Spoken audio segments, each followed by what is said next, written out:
I'm here with the great Derrick Green of Sepultura. They're just finishing off their farewell tour North American leg, and they're playing Toronto tonight. So how does it feel? Feels good to be back here in Toronto.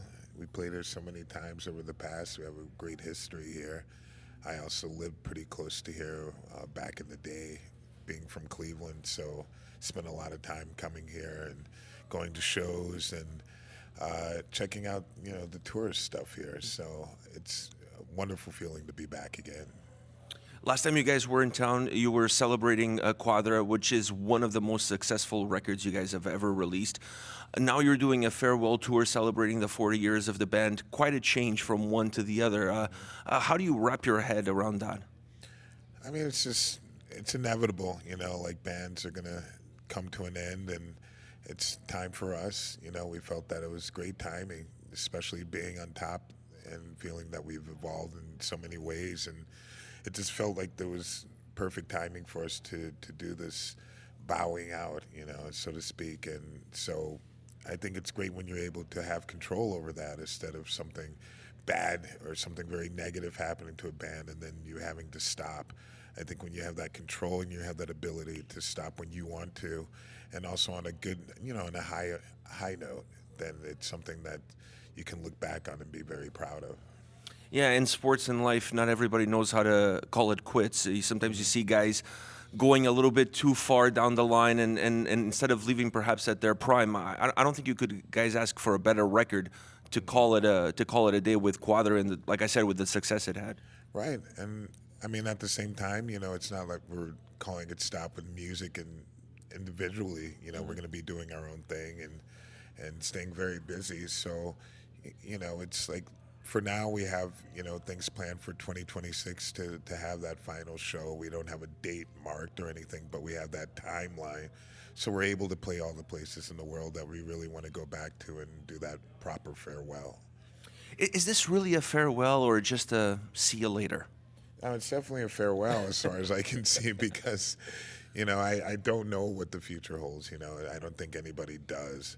But this is what we feel is the best move for us right now. And I think it's a farewell, and it's sad at the same time. It's also been like an incredible career. And so you can't really be negative about that. It's very emotional, but who knows what the future holds. I mean, we're now recording 4 songs with Grayson in the band now, Grayson the Krutman, and so that was something that was very unexpected. We didn't expect to do on the farewell, was to record new material. So, things change and things can move, but never say never. Never say never is a good policy. When you look back at the discography of the band, when you look back at the legacy of the band, where does that legacy sit for you? Well, I'm very proud to be a part of it. It started before I was in the band, and it's, it was definitely appealing to me before being in the band. It's still appealing to me now, and it's something that it's a very unique situation, and I love the history, and I love how everything kind of evolved with the band. So looking back, it's something incredible that I feel very proud of. It's something I could never imagine in my entire life. On so many levels, but it's definitely something that I can look back on and just be really, really happy with how things went. When you joined the band, being the only non-Brazilian on the roster, if you will, did the guys give you a Rosetta Stone and said, okay, you have to learn at least like 1 or 2 curse words going into that first show? Yeah, definitely. I mean, that's going to happen with any language. I think you learn the bad words first, but with those guys and their dirty mouth, it was very easy to learn these bad words. And I got really good at saying them. I mean, Portuguese is a difficult language, but the bad words were definitely something I got first and continue onward with learning the language. So I love languages. It was something very challenging for me at first, especially being in Brazil. A lot of people who I met wanted to speak English to improve their English. And so I started to make friends with people who didn't speak English so I could learn Portuguese. And I'm still learning. I still do Duolingo. It definitely helps every day with writing. I never learned how to write in Portuguese and past and present tense. I mean, boring stuff, but for me, it's really important. And I love languages, like I said, and Portuguese language is something that I even dream in now. So it's definitely a part of me.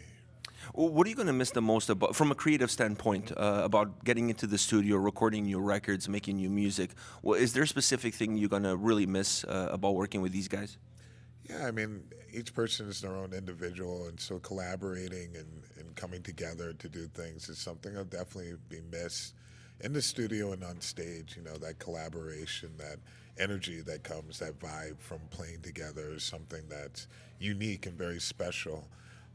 And it's such a small moment of time that it happens, you know, on stage, an hour and a half or 2 hours. But those are things that are very unforgettable that stick with you for your entire life. And it's not like anything else. You know, you had different combinations of people in the band, and there were different feelings then as well. But they're all very significant, you know, to where we're at right now. And I'll definitely miss that collaboration of fellow artists. From your own legacy with the band, because you've built your own legacy since you've joined the band, is there a record that you can go back to and say that that one really hit home with you, like it left a mark? Well, I think Quadra, you know, for sure, the latest, I'd have to say that, just because there was so many elements that went into it that really, I think, made it such a special album. The fact that we had all the albums before were elements that really helped build that album. If there wasn't an Against, then there couldn't really have been a Quadra or anything else in between. So it was really important to go through those stages and levels of the band. It was something that I knew was needed at the very beginning of joining the band. I knew that they had a career where it evolved in that way as well, where it went from building themselves up, learning who they are and their personalities, and I felt that's what had to happen with us when I joined the band. So I knew it would take some time, but I was very patient with that, and I think everybody else was, and just getting to know each other and touring and really getting that vibe, and so I can feel that. I can feel that with each album, and I think all those albums are important in order to get to Quadra, which was something I felt that everyone was kind of in their part, able to do what they do very well in the studio, and challenging to do those songs live as well. So those are like elements that really make up Sepultura, that evolution and that struggle and that attitude that's needed in order to create something very powerful. What's your favorite song to perform live? At the moment, it's always changing. I think it's always been that way with me. I think for me now, on this set list, Means to an End and Escape to the Void. Yeah. Good choices. Yeah. Good choices. For the kid in Cleveland watching this chat right now, thinking one day they want to front their favorite band, what advice would you have for that kid? Just do some, you know, definitely get involved if you're having fun with it. You know, if it's not fun and you're not feeling it, then I think it's something that requires that ability to open up yourself and being able to show your personality and not be afraid of that. So this is something that a lot of people have a challenge to do. You know, it's very scary to be able to make yourself very vulnerable, but I think it's important, especially if you're doing music, that you're able to tap into that. And that's something that you can learn, and that's something that can develop over time. So staying focused and truly following your heart is something I would say to any musician that's wants to do music. You know, it can be discouraging at times, but to really push forward and to learn from all the mistakes and things that come about from it. You're a great front man. Every time I see you guys, I'm always blown away by your stage presence and how you command the crowd up front. Is that something that you had to work on, or is that something that is just an ability that's been born with you? I think it's something you're definitely working on every time on stage. You know, for me, I'm the hardest critic, so I definitely want to push myself to do better each time.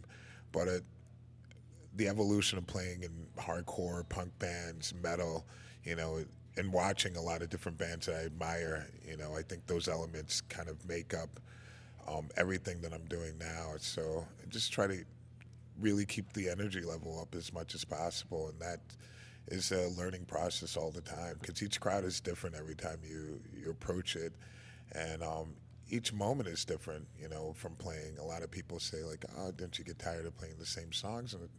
But it's never the same. You know, it's always different. There's always little things that are different about the song or doing it or the playing it or just the vibe, the energy is always different. So just try to keep it interesting, you know. And again, I'm still learning, you know, trying to be as good as possible on stage, entertaining.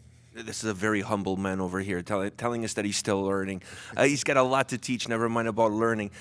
When you guys are done with this North American leg, you guys are going to kick off a European leg. And one thing I noticed about this farewell tour is you guys picked a wide array of bands, some well-established bands, some bands that have been around forever, some younger bands like Ginger. Like, you guys really gone all over the map. What was the thought process in terms of who do you guys bring with you on the road to celebrate these 40 years of Sepultura? I think it's important that we bring bands that we felt that had like a connection with Sepultura in the past, or bands that have a strong identity. Whatever style that they're playing, I think it was important for us to create a vibe where it's almost like a mini festival. We didn't want all the bands to sound the same. The idea is to really have like a variety of different sounding bands that have their own distinct personality. So we really wanted to have a younger band and also a band that's already well established that has like a great, strong following. And I felt that we could combine those two, you know, like a newer generation, older generation, and somewhere in the middle. And I think we're able to do that on this tour. With all the bands that we have, and also going to Europe, you know, we have the ability to really stretch that. I think the crowd base there is different from the U.S. There's a longer history, I think, with like festivals and playing shows like that. So I think they kind of understand that diversity and the bands that we're going to be performing with. So it was great to be able to have everyone available to do it. I think it's an incredibly powerful lineup that we have here and that we're going to have in Europe, and I think it looks different from a lot of the other tours that are going on, and that's what makes it very fun and very interesting for people to go to.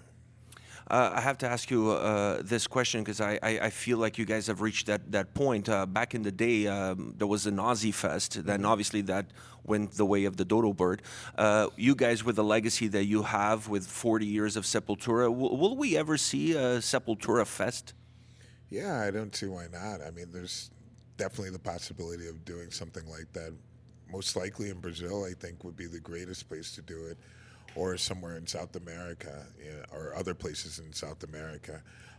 But I don't see why we wouldn't be able to do that. We have like a type of Sepulfest happening on the next tour in Europe and the Netherlands. So we have that name that we're using. But I believe we could do something else in the future for sure. That would be a great way to celebrate the legacy. Yeah. Derrick, thank you very much for your time, and I really appreciate you taking the time to chat with me today. All the best with the rest of the shows in North America and obviously the European tour. I'm going to miss you guys. Valeu, muito obrigado por tudo, entrevista, e tchau, abraço. Obrigado, obrigado.